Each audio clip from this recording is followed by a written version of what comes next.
Երբ պատրաստվում էի քարոզին, ուզում էի որ քարոզել առաջին Կորինթացիս 15-րդ գլխից, որովհետև գիտեք որ Սուրբ գրքում այնտեղ ամենալայն ծավալուն բացատրությունները կան հարության մասին, հարության մարմնի մասին եւ ինչպեսին պետք է լինի հարությունը։ Ուզում էի ընտրել որ հատվածը քարոզեմ, վերջում չկարողացա կողմնորոշվել, բոլոր հատվածները լավն էին եւ կարեւոր, եւ այսօր դուք կլսեք 6 պատգամ մեկում եւ կանենք 15-րդ գլխի ներածություն, բայց այդ յուրաքանչյուր մասը կունենա նույն կառուցվածքը, ինչ որ դուք ամեն Կիրակի լսում եք։ Հատվածները բաժանված իրենց հիմնական մտքերով, իրենց կետերով, պարզապես արագ կանցնենք ամեն կետի վրա, որպեսզի դուք ամեն բաժնի կապը եւ իմաստը տեսնեք, թե ինչպես է Պողոս առաքյալը բացատրում հարության մարմնի մասին եւ ինչ ուսուցում է տալիս դրա վերաբերյալ։ Ուրեմն թեմաները տեսեք քանիսն են, որ պետք է ուսումնասիրենք։ Հարության ավետարանը կտեսնենք 1-ից 11-րդ համարներում, այնուհետև 12-ից 22-րդ համարում կտեսնենք մարմնով հարության ապացույցները, ինչ ապացույցներ է տալիս Պողոս առաքյալը, այնուհետև 23-ից 28-րդ համարներում կտեսնենք մարմնով հարության կարգը, ինչպիսին պետք է լինի, եւ դուք գիտեք, որ դա միաժամանակ չլինելու քաոսային բնույթ չունի, այլ համակարգված է, ունի հերթականություն։ Այնուհետև 29-ից 34-րդ համարներում Պողոսը ցույց է տալիս մարմնով հարությանը հավատալու ազդեցությունը մեր քրիստոնեական կյանքին։ Եթե հավատում ենք, ինչպես է այն ազդում մեր կյանքի վրա, մեր կենցաղի, մեր ծառայության վրա, որից հետո նա 35-ից 49-րդ համարներում արդեն ցույց է տալիս հարության եղանակը եւ հարության մարմնի տեսակը։ Ի պատասխան 35-րդ համարում հնչող այն երկու հարցի, թե ինչպես է լինելու հարությունը եւ ինչ մարմնով են գալու մեռածները, այնուհետև 51-ից 58-րդ համարում ամփոփում է իր միտքը, խոսելով հարության մարմնի ստացման մասին կամ փոխակերպման խորհրդի մասին։ Սրանք այդ 6 թեմաներն են, որ 1-ից մինչև 58-րդ համարներում դրված է։ Առաջին ուրեմն հատվածը, որի մասին Պողոս առաքյալը խոսում է այստեղ, 1-ից 11-րդ համարներն են, խոսում է հարության ավետարանի մասին։ Եվ հիմնական դասը, որ տալիս է այս 11 համարներում, հետևյալն է, նա ասում է կա միայն մեկ ավետարան, որը քարոզվել է Հիսուսի առաքյալների կողմից եւ այն հարության ավետարանն է։ Նայեք առաջին երկու համարներին։ Եղբայրներ, ձեզ ծանուցում եմ այն ավետարանը, որ քարոզեցի, որն ընդունեցիք եւ որով հաստատվեցիք։ Հետաքրքիր է, նա հարության մարմնի հիմնավորումները տալուց առաջ խոսում է ավետարանի մասին։ Ինչու, որովհետեւ ավետարանն է հիմք բոլոր այդ ուսուցումների եւ ավետարանն է տալիս լուր Հիսուսի հարության մասին եւ Հիսուսի հարությունն է տալիս հնարավորություն ընդհանրապես հույս ունենալու մարմնով հարության։ Որով եւ կփրկվեք, եթե ամուր պահեք այն խոսքը, որ ձեզ քարոզեցի, այլապես զուր տեղը հավատացած կլինեք։ Որն է նպատակը ավետարանի մասին հիշեցնելու։ Պողոսն ասում է հիշեցնում եմ այն ավետարանը։ Այս հատվածում Պողոսի նպատակն է հիշեցնել միակ ավետարանը, որը կպաշտպանի եկեղեցուն աղավաղված ավետարաններից ճակերտավոր։ Որպես ուղեցույց, որ կա միայն մեկ ավետարան, մի քանի համար ձեզ ցույց տամ Սուրբ գրքում։ Գուցե այս գաղափարին ուշադրություն դարձրած չլինեիք, բայց Սուրբ Գիրքը բազմիցս խոսում է այն մասին, որ կա մեկը։ Չկան, ուրիշ ավետարաններ չկան։ Գաղատացիս 1:6-7 Զարմանում եմ, թե ինչպես եք այդքան արագ հեռանում նրանից, ով ձեզ Քրիստոսի շնորհի մեջ կանչեց եւ դեպի ուրիշ ավետարան դառնում, սակայն ուրիշը չկա։ Այլ միայն կան ոմանք,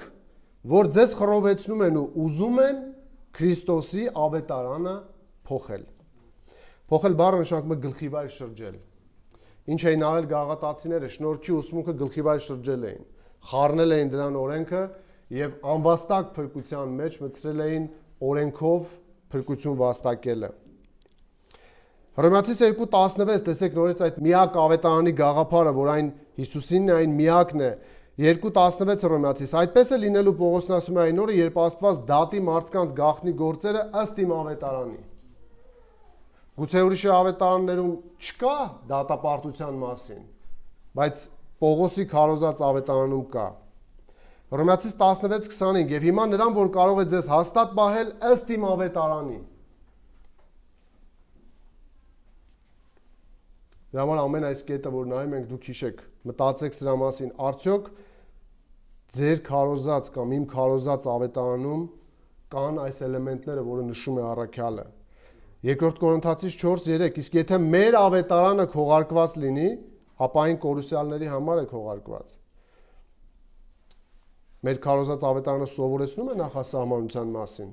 թե ասում է, որ ընտրյալների աչքերը նույնպես կարող են փակվել կամ ծածկված լինել։ Պողոսն ասում է, իմ ավետարանը, մեր ավետարանը ծածկված է միայն կորուսյալների աչքերից։ Գաղատացիս 1:11 Տեղեկացնում եմ ձեզ եղբայրներ այն ավետարանը,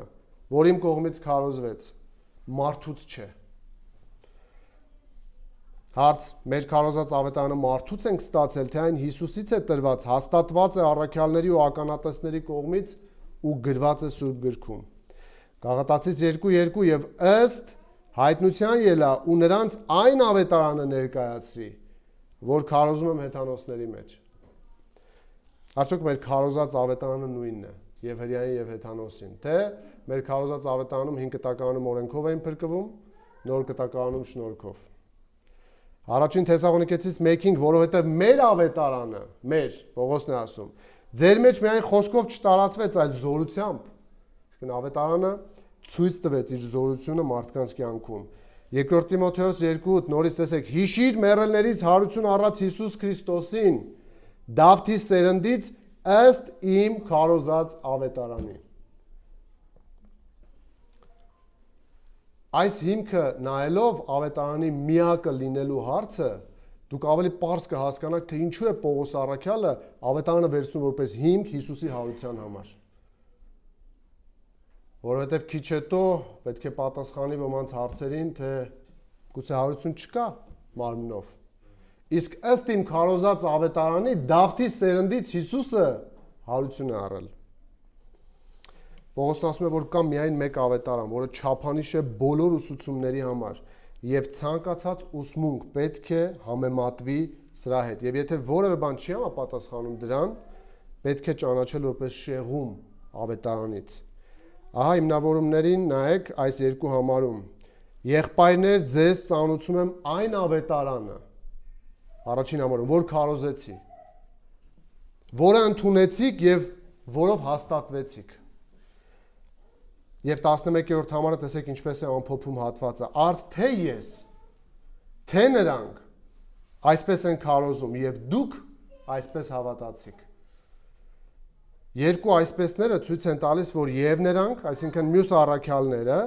այդպես են քարոզել, նույն բովանդակությամբ են քարոզել եւ Պողոսն էլ նույնն է քարոզում։ Այսինքն այս շղթան, որ ավետարանը քարոզվում է, նույնն է բովանդակությամբ։ Եվ Պողոսն ասում է եւ ես, եւ նրանք նույնն են քարոզել։ Հետևաբար պետք է իմանալ եւ հիշել միակ ավետարանը, որը պետք է ամուր բռնել, որը վստահելի է, դա այն ավետարանն է, որ քարոզել են բոլոր առաքյալները, որ հիմնված է Հիսուս Քրիստոսի հարության փաստին։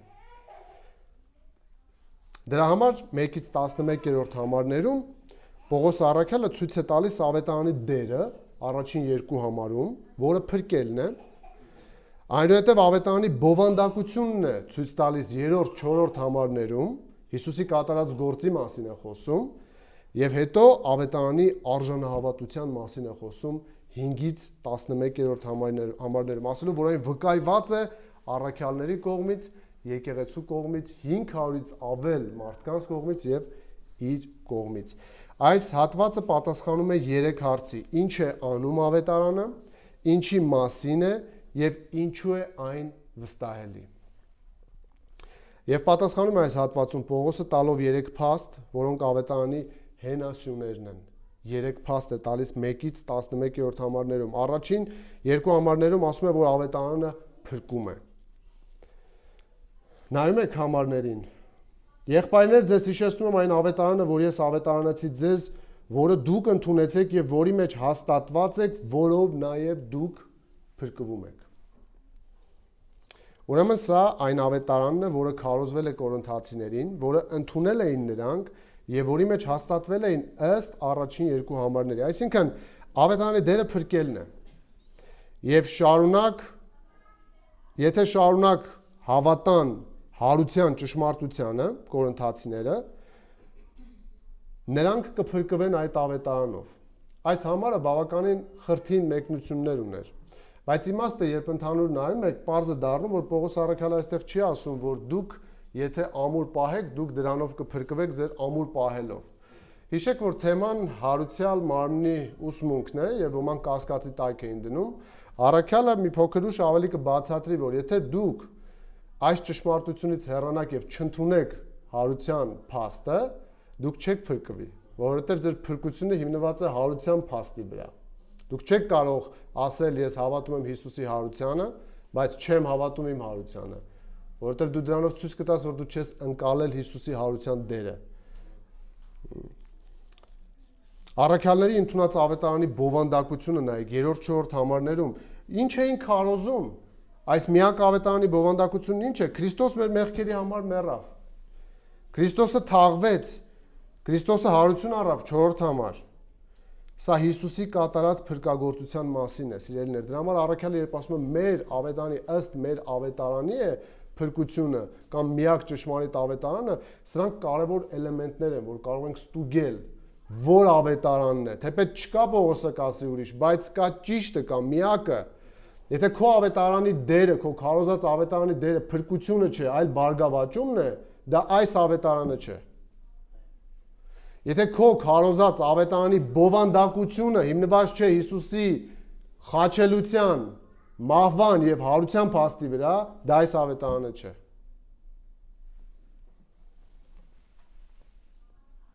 Եվ այս հատվածում վերջին սյունը, որ նշում է Պողոսը, վերաբերում է ավետարանի արժանահավատությանը։ Ըստ Պողոսի Հիսուսի հարությունը ապացուցված է եւ կան շատ վկաներ, ականատեսներ։ Դա մեկը քնից չի արթնացելու ասել։ Նայեք 5-ից 10-րդ համարներում ինչ վկայություններ է բերում։ Ապացույցներ Հիսուսի հարության։ Երևացել է Կեփասին 5-րդ համար, հետո 12-ին, հետո միանգամից 500-ից ավելի եղբայրների, ապա երևաց Հակոբոսին, հետո բոլոր առաքյալներին, հետո երևաց Պողոսին եւս։ Եվ Պողոս առաքյալը ավետարանի արժանահավատությունը ցույց տալու համար այսքան վկայություններ է բերում։ Պողոսի հաստատումը տեսեք 11-րդ համարում իրենց քարոզի նույնության մասին, այսինքն բոլոր ժամանակներում նույնն է քարոզվել Հիսուսից հետո։ Տեսեք, ասում են նույնն է քարոզել թե ինքը, թե մյուսները, այն առաքյալները։ Սա հաստատում է, որ ավետարանը մեզ է հասել Հիսուսից սկսած եւ առաքյալներով փոխանցված։ Մենք հավատում ենք ճիշտ նույն ճշմարտություններին, որոնց հավատալով ննջել են առաքյալները։ Դրա համար ավետարանի միջուկը, մաքրությունը իմանալու պահպանելու համար Պողոս առաքյալը ցույց է տալիս այս 3 հենասյուները։ Այն փրկության դեր ունի, նրա բովանդակությունը Հիսուսի կատարած փրկagorցությունն է, հենված նրա հարության փաստին, եւ երրորդ այն արժանահավատ է, վստահելի է եւ ապացուցված է։ Եվ հատվածի վերջում տեսնում ենք Պողոսի հաստատումը ավետարանի ընդունման մասին։ Կորինթացիներին ասում, տեսեք, ասում է մենք այսպես քարոզեցինք եւ դուք այսպես հաստատվեցիք, այսպես հավատացիք։ Այսինքն ձեր ընդունած ավետարանի բովանդակությունն այս է եղել։ Դուք հավատացել եք փաստորեն Հիսուսի խաչելությանը եւ հավատացել եք Հիսուսի մահվանը։ Եթե այո, այս հիմքի վրա հաջորդիվ կքննարկենք հարության հարցը։ Պողոսը հիշեցնում է միակ ավետարանի մասին այս 3 հենասյուները, որոնք կպաշտպանեին եկեղեցուն բոլոր տեսակի շեղումներից։ Եվ հաջորդ մեծ հատվածի համար էլ կծառայեր հիմք մեռելների հարության թեմայի բացատրության եւ հիմնավորման համար։ Ստացվում է, որ ավետարանի միակը լինելու մասին հիշեցումը 1-ից 11-րդ հատվածի համար կատարում է պաշտպանական դեր, իսկ 12-ից 19-րդ հատվածի համար ապացուցողական դեր։ Սա հարության վարդապետության հիմքն է։ Այս հիմքը դնելուց հետո Պողոսը հետևություն է անում, ելնելով այս միակ ու վստահելի ավետարանից եւ անցնում հիմնական թեմային դեպի մեռելների հարությանը։ Եվ հաջորդ հատվածը խոսում է մարմնով հարության ապացույցների մասին 12-ից 22-րդ համարներում։ Այս հիմքը դնելուց հետո Պողոսը հետևություն է անում։ Ասեմ, որ այս գլխի հիմնական թեման է ընդհանրապես մարմնով հարությունը եւ մարմնով հարության թեման ուսուցանելու համար է նա ավետարանի մասին խոսում։ Սա կարևոր է։ Հետևաբար հնարավոր չէ հավատալ մեռելների հարությանը, եթե չկա հավատ միակ ավետարանին, Հիսուսի հարությանը։ Դա բխում է մեկը մյուսից։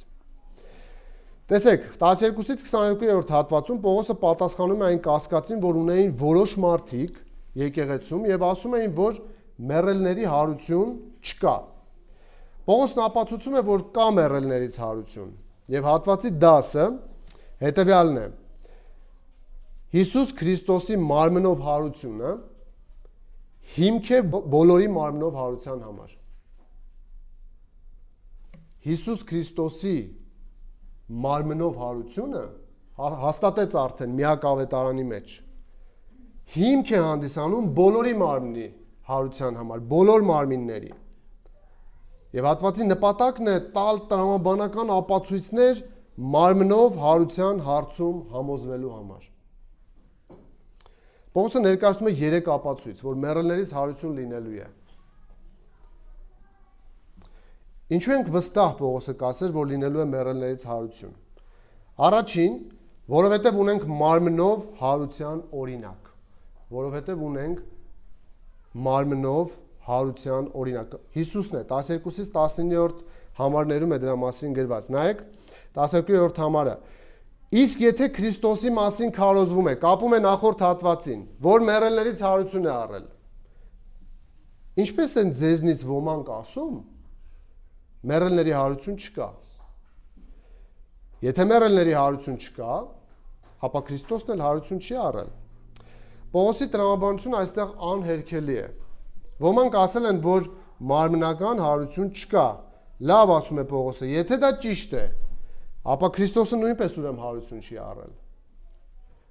Դուք Կորինթացիներ Պողոսն ասում է, ուզում եք ընդունել սա, որ Հիսուսը հարություն չի առել։ Դրանք կասեն իհարկե ոչ։ Մենք հավատում ենք Հիսուսի հարությանը, բայց չենք հավատում, որ մենք էլ մարմնով հարություն կառնենք։ Պողոսը բռնում է այստեղ նրանց տրամաբանության սխալը կամ խապկանքը։ Նա ասում է, եթե դուք ուշադիր լսեք, հավատում եք, որ Հիսուսը մարմնով է հարություն առել, ապա դա ձեզ համար արդեն օրինակ է մարմնով հարության։ Տեսնում եք, որքան մոտ է հակափաստարկը նրանց խնդրին, մտքի սխալին։ Ասում են չկա, ինչպես է լինելու, ասում են նայեք, եթե դուք հավատում եք, որ Հիսուսը մարմնով է հարությունը, դա օրինակ է ձեզ համար։ Ինչպես են ձեզնից ոմանք ասում, որ չկա, եթե Հիսուս հարություն է առել։ Հեղինակներից մեկը գրում է. ցանկացած փաստի հնարավորությունը ապացուցելու համար պետք է պարզապես ապացուցել, որ այն արդեն տեղի է ունեցել։ Մարմնով հարության փաստը ապացուցելիս Պողոսը հիմնվում է այն փաստի վրա, որ Քրիստոսն արդեն հարություն է առել։ Ուրեմն առաջին պատճառը, որ Պողոսը ցույց է տալիս, թե ինչու է ինքը վստահ, որ լինելու է մարմնով հարություն, նա պատճառաբանում է ասելով, որ մենք ունենք արդեն մարմնով հարության օրինակ, ով Հիսուսն է։ Հետո հաջորդ 13-ից 19-րդ հատվածում Պողոսը ներկայացնում է 8 հետևանք, վերլուծելով հարցը նրանց տրամաբանությամբ, ասելով, եթե չկա հարություն, ենթադրենք, դուք ասում եք չկա, ինչ հետևանքներ են առաջ գալիս դրանից։ Դուք մտածել եք, Կորինթացիներ, մարմնով հարությունը ժխտելու 8 հետևանք, 12-ից 19-ը, նայեք, 13-ից 19-ը։ Պողոսի պատասխանները, հակափաստարկները մեռելների հարությանը կասկածողներին։ Առաջին, եթե մեռելների հարություն չկա, ուրեմն հետևություն, Քրիստոսն էլ հարություն չի առել։ Սա մեկը մեկի հետ է կապված։ Այսինքն մարմնով հարությանը չհավատացողը չի կարող հավատալ Հիսուսի հարությանը։ Երբ ավետարանում եք մարդկանց, հարցրեք, եթե նրանք իսկապես հավատում են Հիսուսի հարությանը, նույնչափ պետք է հավատան իրենց հարությանը։ Պողոսն ասում է, դուք չեք կարող ասել, որ չի լինի մարմնով հարություն եւ ասել հավատում եմ Հիսուսի հարությանը։ Նա օրինակն է արդեն։ Երկրորդ հետևանքը ինչ կլինի, եթե Քրիստոս հարություն չի առել, մեր քարոզությունն ունայն է ասում է։ Ուրեմն դուք ստում եք, որ մեր քարոզությանը հավատում եք, այն ձեզ համար վստահելի չէ։ Երրորդ հետևանքը ինչ կլինի։ Մենք էլ Աստծո սուտ վկաներն ենք դառնում։ Իսկ նման դեպքում դուք մեզ վերաբերում եք որպես սուտ վկայություն տվողների։ Չորրորդ հետևանքը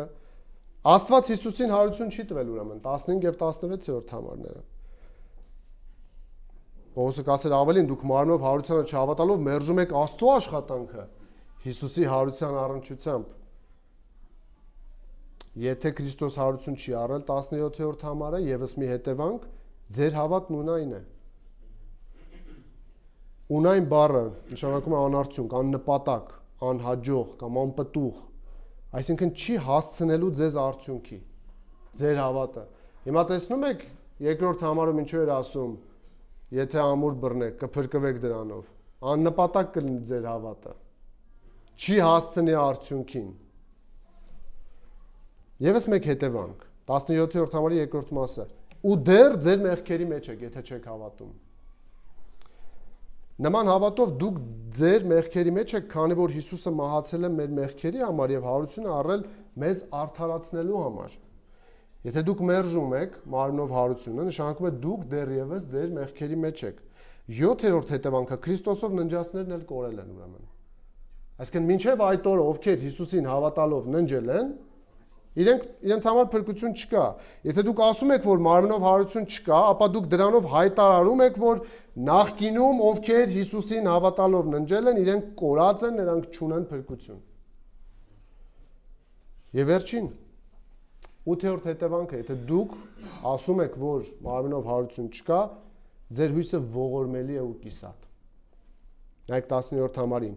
Եթե միայն այս կյանքում Քրիստոսի վրա հույս ունեք, բոլոր մարդկանցից ավելի ողորմելի եք։ Եթե դուք չեք հավատում մարմնով հարությանը, դուք ողորմելի եք, քանի որ Հիսուսին վստահել եք մինչև այս կյանքի վերջի համար։ Ձեր հավատը կմեռնի ձեզ հետ գերեզմանում եւ ձեզ չի անցկացնի այն կողմ։ Սա վերջին 8-րդ հետևանքն է, այն կործանարար պնդման, որ մարմնով հարություն չկա։ Պողոսի սպառիչ առաջին ու տրամաբանական պատասխանը նրանց քթի տակ էր։ Հիսուսը օրինակ էր մարմնով հարության։ Դուք չեք կարող ընդունել Հիսուսի հարությունը եւ մերժել մարմնով հարությունը, քանի որ Հիսուսը մարմնով է հարություն առել եւ նա օրինակն է։ Սա առաջին պատճառն է իր 8 ապացույցներով, որոնք նշեցին մարմնով հարությանը չհավատալու հետևանքները։ Երկրորդ պատճառը տեսեք, թե ինչու պետք է վստահ լինենք, որ լինելու է մարմնով մեռելներից հարություն, Պողոս առաքյալը ցույց է տալիս, որովհետև Հիսուսը ննջեցյալների առաջին պտուղն է։ Որովհետև Հիսուսը ննջեցյալների առաջին պտուղն է։ 20-րդ համարին նայեք։ Բայց ոչ, ժխտում է նախորդ ասած իր հետևանքները։ Բայց ոչ, Քրիստոսը ննջեցյալներից առաջինը եղավ, որ մեռելներից հարություն է առել։ Անդրանիկ բառը, այն բառն է, որ նշանակում է առաջին պտուղ, առաջին բերք կամ լավագույն բաժին։ Հին կտակարանում առաջին բերքը նվիրաբերում էին Աստծուն։ Սա նշանակում էր հասուն պտուղներից առաջինը բերել Աստծուն։ Օրինակ Ելից 23:19-ում գրված է քո հողի բերքի առաջին արդյունքը կբերես քո Տեր Աստծո տունը։ Կամ Ղևտացիներում 23:10 խոսիր Իսրայելի որդիների հետ եւ ասա նրանց, երբ կմտնեք այն երկիրը, որ ես տալու եմ ձեզ, եւ կհնձեք նրա հունձը, մի խուրձ ձեր հնձի երախայրիքը, առաջնեկը կբերեք քահանային։ Իսկ նոր կտակարանի կիրառությամբ սա վերաբերվում է Հիսուսին։ Եվ Պողոսը հենց այդպես է կոչում Հիսուսի հարությունը, ննջեցյալների անդրանիկը կամ առաջնեկը կամ առաջին պտուղը։ Գիտեք սա ինչու է ցնցող։ Քանի որ սա ենթադրում է, որ եթե առաջին պտուղը կա, շուտով գալու են մյուսներն էլ։ Սա նույնն է նաև հողագործության մեջ, երբ օրինակ դու ցանում ես կարտոֆիլ եւ առաջին պտուղը դուրս է գալիս, դա հույս չի տալիս, որ շուտով գալու են մյուսները։ Ասա է Պողոսի ապացույցը այն մարդկանց, ովքեր ասում են մեռելների հարություն չկա։ Պողոսն ասում է, որ կա, քանի որ մենք ունենք ոչ միայն մարմնով հարության օրինակ, այլ նաև այդ օրինակը առաջին բերքն է, որ երաշխավորում է մյուսների գալը։ Հարց սիրելի եկեղեցի, հավատում եք, որ Հիսուսը ննջեցյալների առաջին պտուղն է, ով անապականացու մարմնով հարություն է առել։ Դա սպասվում է մեզ։ Եթե հավատում եք առաջին պտղին, դա նշանակում է հունձքը գալու է դրանից հետո։ Եթե Հիսուս հարություն է առել, ինչպես են ոմանք ասում, որ հարություն չկա։ Եվ վերջին ապացույցը, որ Պողոսը տալիս է ընդդեմ այս հերետիկոսական պնդման, որ մարմնով հարություն չկա, հետևյալն է, ինչու ենք վստահ, որ մարմնով հարություն լինելու է, երրորդը տեսեք, որովհետև մահը մարդով էր, հարությունն էլ է մարդով լինելու։ 21-22-րդ համարները։ Քանի որ մահը մարդով եղավ, մեռելների հարությունն էլ մարդով եղավ, Պողոսն ասում է։ Ինչպես Ադամով բոլորը մեռնում են, այնպես էլ Քրիստոսով բոլորը կկենդանանան։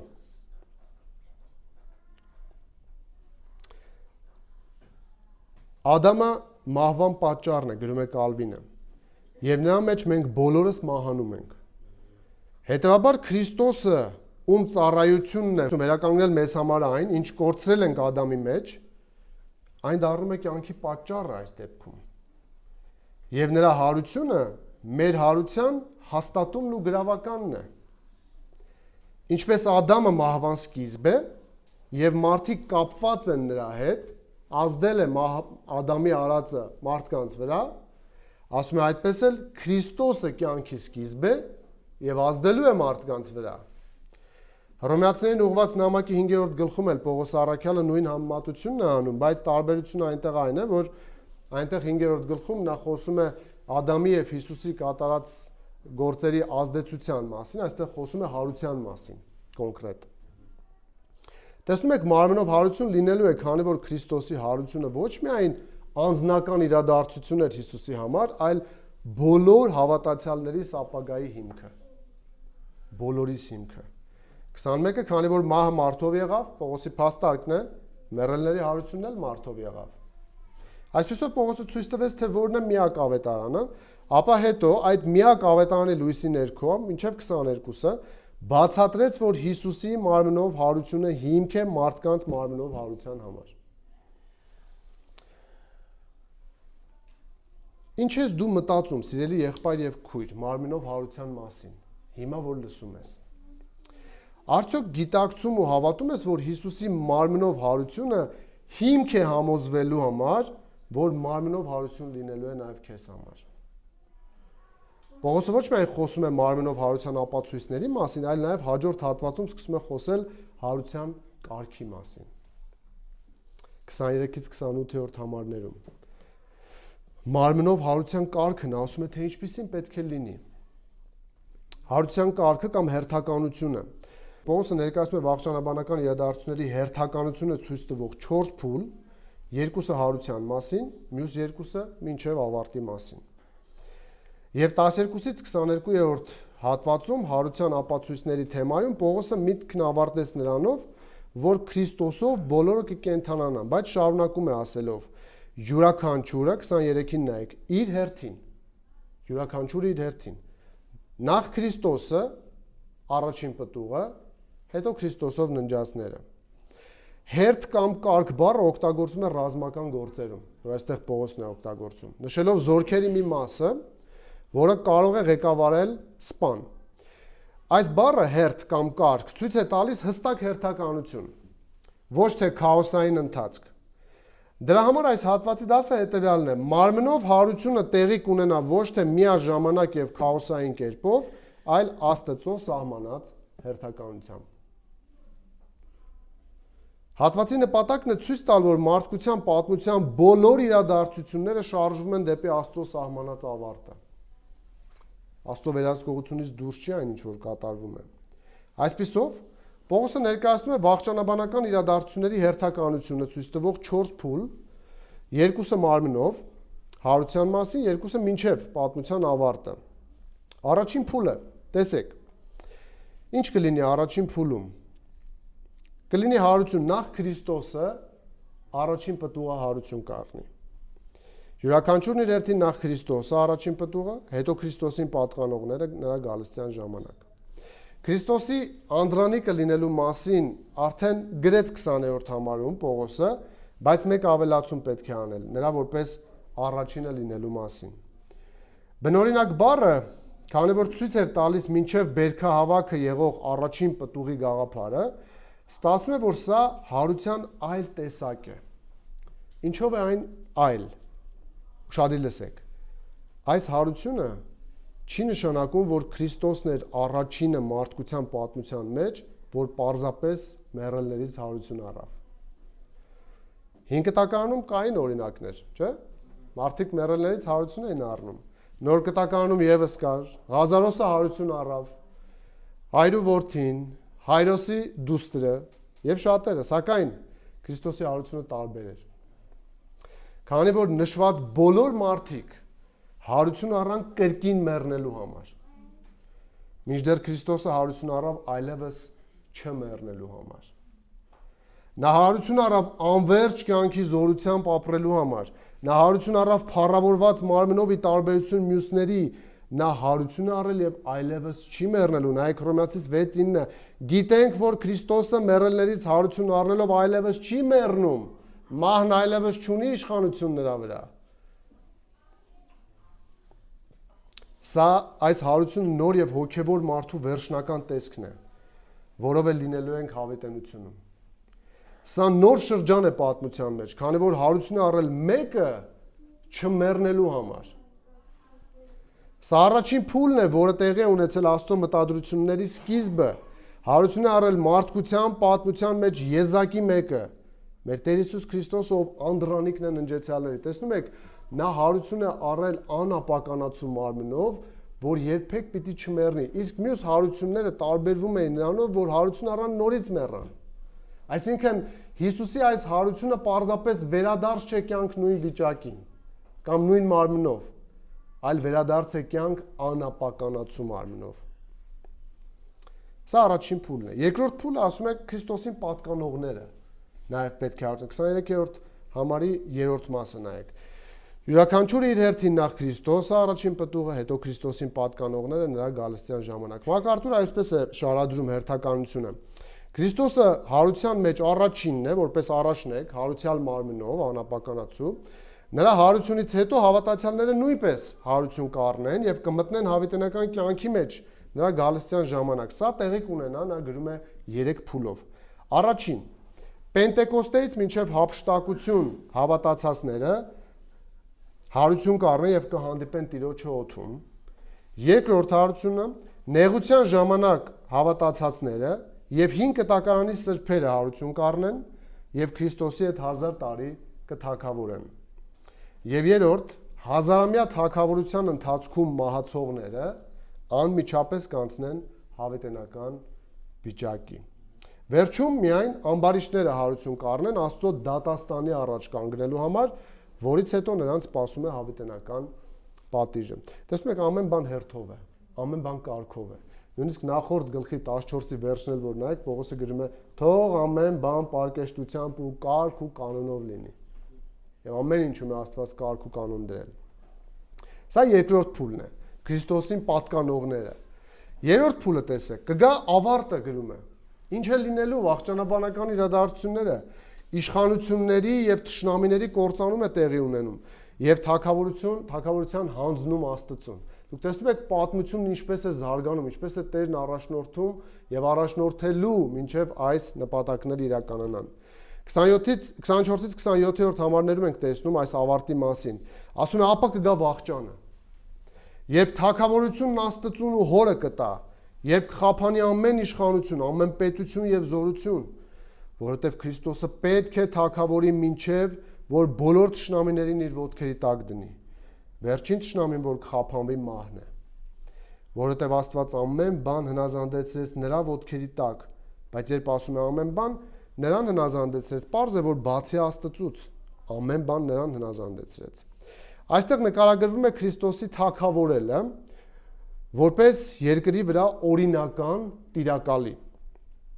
MacArthur այսպես է գրում, տեսեք, վերջ բառը այստեղ, որ ասում եք գա վերջը, ավարտը, նշանակում է ոչ միայն ինչ-որ բանի ավարտ, այլ նաև դրա կատարելության հասցնելը։ Հիսուսը կփոխանցի թագավորությունը Աստծուն։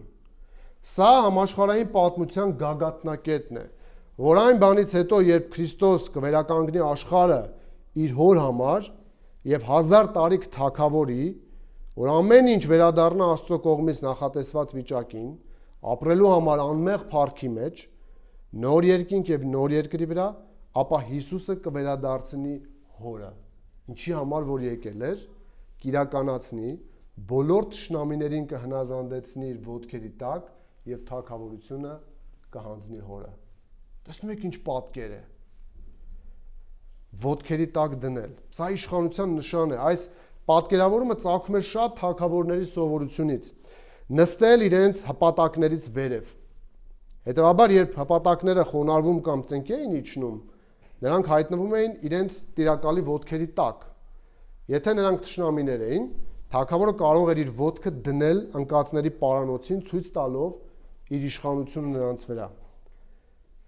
Հազարամյա թագավորությունում Քրիստոսի թշնամիները կլինեն նրա հպատակները եւ նրա ոտքերի տակ կլինեն։ Եվ որն է վերջին թշնամին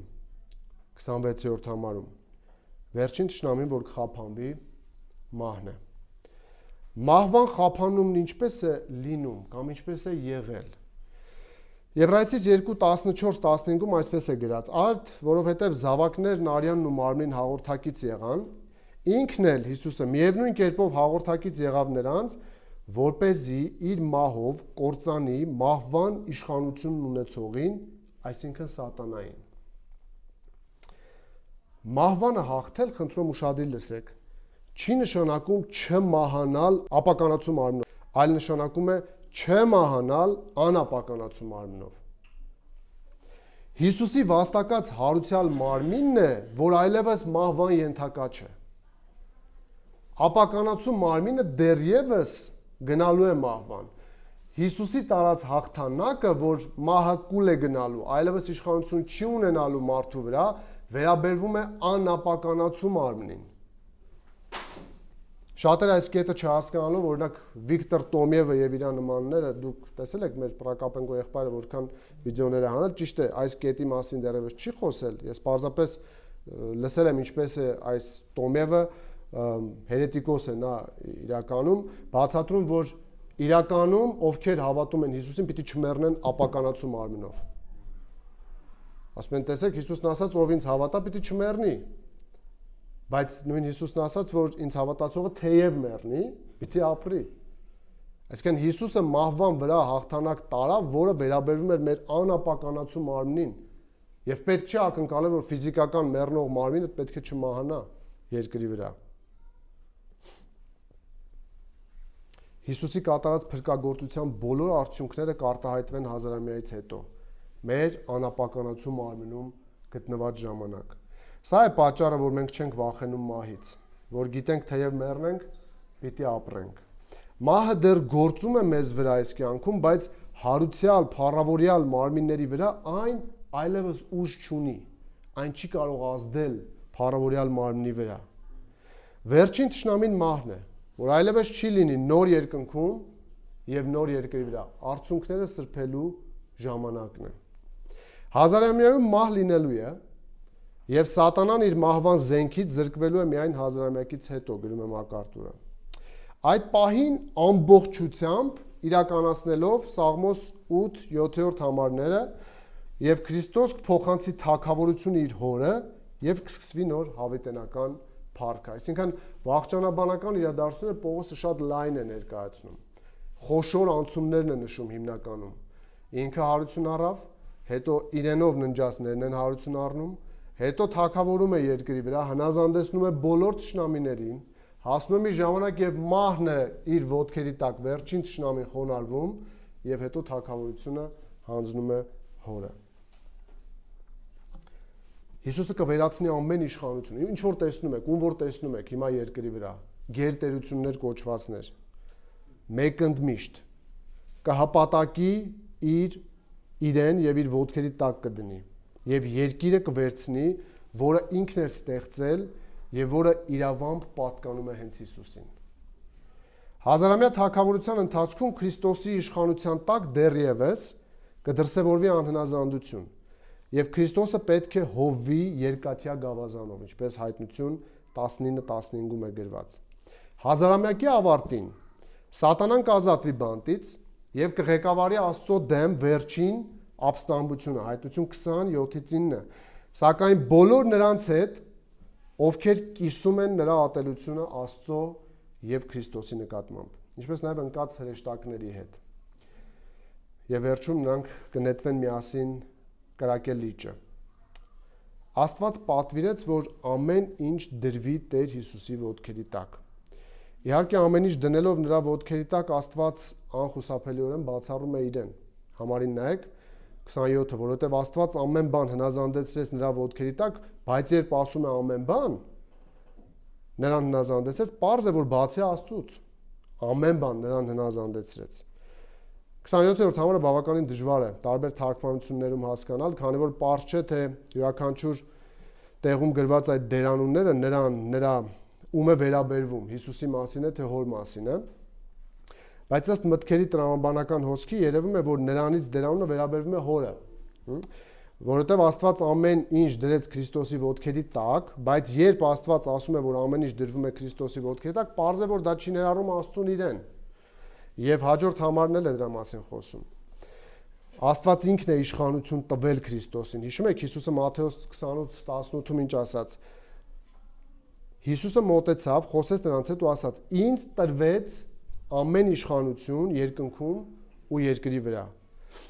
Եվ նաև մեր Կորինթացիցի հաջորդ համարը տեսեք 28-ը հաստատում է, որ հայրն է տվողը։ Երբ ամեն բան հնազանդվի նրան, այն ժամանակ որդին ինքն էլ կհնազանդվի նրան։ Այսինքն պարզ է, որ Հիսուսի հնազանդության մասին է հորը։ Ստացվում է,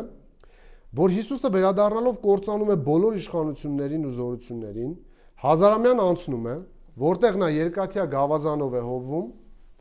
դրանից հետո մահն է դրվում նրա ոտքերի տակ, երկիրը մոտենում է իր նախնական վիճակին, որդին ավարտին է հասցնում իր պատասխանատվությունը եւ ինքն էլ իր որդիական դերի եւ փրկagorցության ծրագրի մեջ իրեն ենթարկում է հորը։ Հեղինակներից մեկը տեսեք ինչ հետաքրքիր էր բացատրել։ Ասում է Քրիստոս կշարունակի թագավորել, քանի որ նրա թագավորությունը հավիտենական է, ըստ Հայտնություն 11:15-ի, բայց նա կթագավորի իր նախկին եւ փառավոր տեղում, որպես երրորդության անձ, Աստծուն հնազանդվելով, ժամանակների սկզբից նրա համար սահմանված ձևով, երրորդության լիակատար փառքով, ինչպիսին որ կար։ Հայտնություն 11:15-ում այսպես է գրված. 7-րդ հրեշտակը փողը հնչեցրեց ու երկնքում ուժեղ ձայներ եղան, որ ասում էին, ուշադիր լսեք. աշխարհի թագավորությունը մեր Տիրոջն ու նրա օծյալինը դարձավ, եւ նա պիտի թագավորի հավիտյանս հավիտենից։ Սա երրորդ փուլն է։ Կգա ավարտը, երբ Հիսուս կվերադառնա, հարությունները տեղի կունենան, կհնազանդեցնի բոլոր իր թշնամիներին եւ թագավորությունը կհանձնի հորը եւ ինքն էլ կհնազանդվի։ Չորրորդ փուլը որդին ինքն էլ պիտի ենթարկվի հորը։ 28-րդ համարը։ Իսկ ո՞րն է որդու հնազանդվելու պատճառը։ Պատասխանը տեսեք։ Որպեսզի Աստված լինի ամեն ինչ ամեն ինչում։ Այս թագավորական իշխանությունը ի վերջո պետք է հանձնվի հորը, որից այն ստացել էր, քանի որ այն տրվել է որոշակի նպատակների համար, որ թշնամիներին կործաներ եւ փրկյալներին պատրաստեր հավիտենական կյանքի համար։ Թշնամիներին կկործանի, կլինի աներևակայելին, որդի Աստվածը, ուշադիր լսեք, որդի Աստվածը հոժարությամբ իրեն կհնազանդեցնի Հայր Աստծուն։ Երրորդության վարդապետությունն է հրաշալի ներկայացնում երրորդության անձերի սերն ու շփումը իրար հետ։ Փրկության վարդապետությունն է ցույց տալիս, որ երրորդությունը կազմեց ծրագիր, որտեղ Հայրը խոստացավ որդուն տալ ընտրյալներին։ Օրինակ Տիտոսի թղթում այսպես է գրված առաջին գլուխ առաջին երկու համարներում. Պողոս Աստծո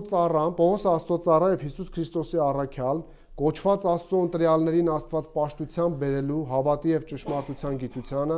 հավիտենական կյանքի հույսով, որ հավիտենական ժամանակներից առաջ խոստացավ անսուտ Աստված։ Հայրը ում խոստացավ, եթե սա մինչև ստեղծագործությունն էր։ Ում։ Հիսուսին։ Նա խոստացավ իր որդուն որպես սիրո նշան,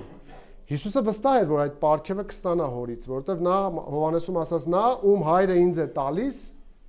կգա ինձ մոտ, եւ ինձ մոտ եկողին ես դուրս չեմ անի։ Իսկ վերջում, երբ որդի Աստվածը կատարում է իր գործը, ամեն ինչ եւ բոլորը հնազանդվում են իրեն, նա ինքն էլ է հիմա իր սերը ցույց տալիս հոր նկատմամբ։ Ինչ է անում։ Նա հորն է վերադարձնում փրկված մարդկանց։ Ահա այսպես է նրանց միջև սերը աշխատում։ Որդին վերադարձնում է ամեն ինչ հորը։ Առաջի Կորինթացիս 15:28-ը, երբ ամեն բան հնազանդվի նրան, այն ժամանակ որդին ինքն էլ կհնազանդվի նրան, որ ամեն ինչ հնազանդեցնես նրան, որպեսզի Աստված լինի ամեն ինչ ամեն ինչում։ Այսպիսով Պողոսը ներկայացրեց վաղճանաբանական իրադարձությունների հերթականությունը։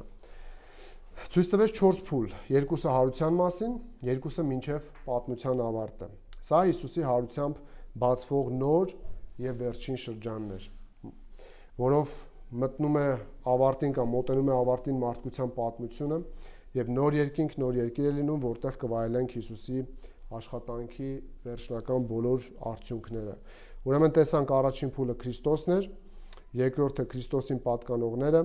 երրորդը իշխանությունների կործանումը եւ չորրորդը որդու հնազանդությունը։ Հիշեք, որ մարմնով հարությունը կիրականանա ոչ թե միաժամանակ եւ քաոսային, այլ Աստծո սահմանած հերթականությամբ։ Հաջորդ հատվածում Պողոսը խոսում է հարությանը հավատալու ազդեցության մասին։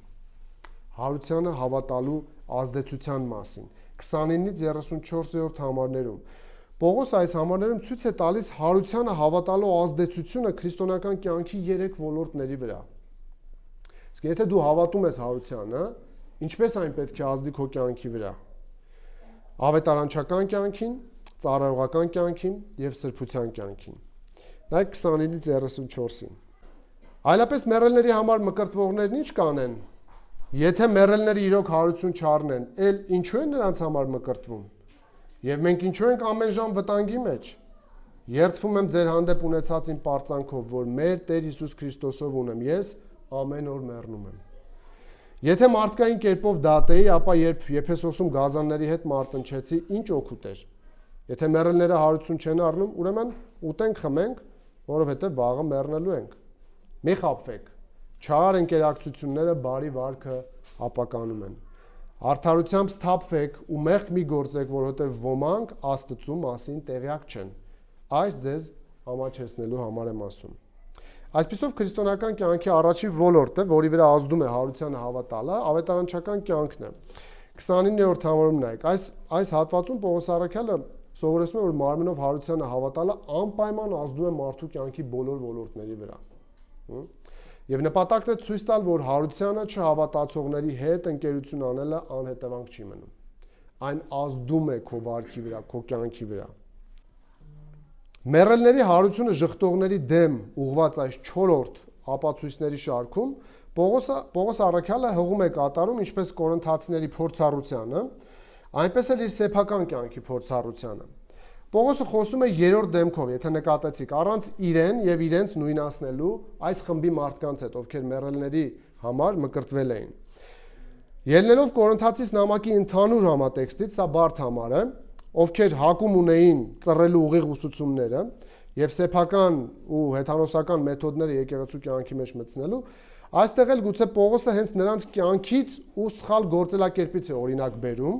փաստելու, որ նույնիսկ նրանք կամ իրենց նախորդները սխալ ակնկալիքով, բայց հավատալով, որ ուրիշի փոխարեն կարելի է մկրտվել, արել են դա մարդու մահից հետո, հավատալով, որ այն օգուտ կտա։ Սա մորմոնների վարդապետությունն է, գիտեք։ Նրանք հիմա այստեղ այս համարի հիման վրա մկրտվում են իրենց մահացած հարազատների համար։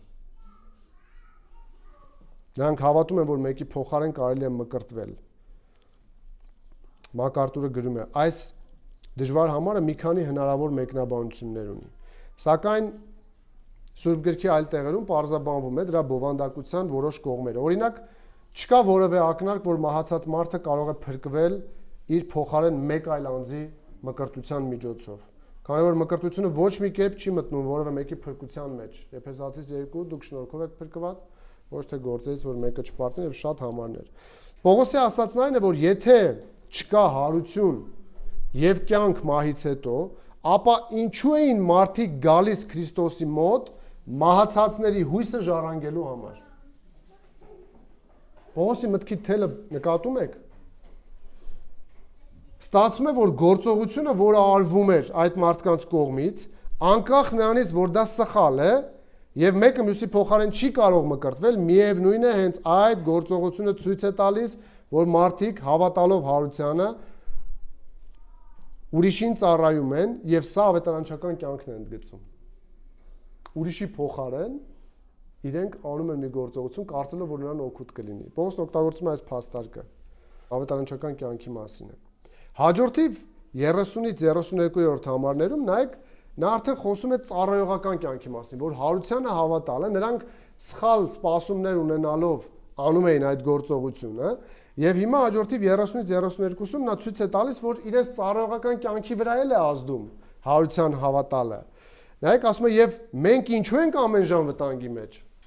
Եթե չկա հարություն, եթե չենք հավատում դրան, ինչու ենք վտանգի մեջ։ Երդվում եմ ձեր հանդեպ ունեցած իմ պարծանքով, որ մեր Տեր Հիսուս Քրիստոսով ունեմ, ես ամեն օր մեռնում եմ։ Մարմնով հարությանը հավատալն ազդում է նաև ծառայողական կյանքի վրա։